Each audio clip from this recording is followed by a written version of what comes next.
अगर कुत्ता काट ले तो ये वायरस सीधे दिमाग तक पहुंच जाता है।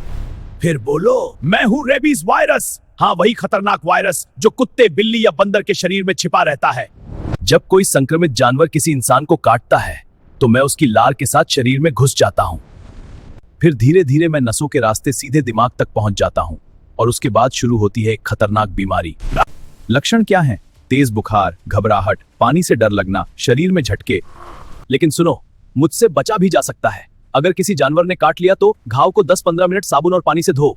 तुरंत डॉक्टर के पास जाओ, रेबीज का टीका लगवाओ। याद रखना, जानवर के काटने को कभी हल्के में मत लेना, क्योंकि मैं हूं रेबीज वायरस और मैं जानलेवा हो सकता हूं।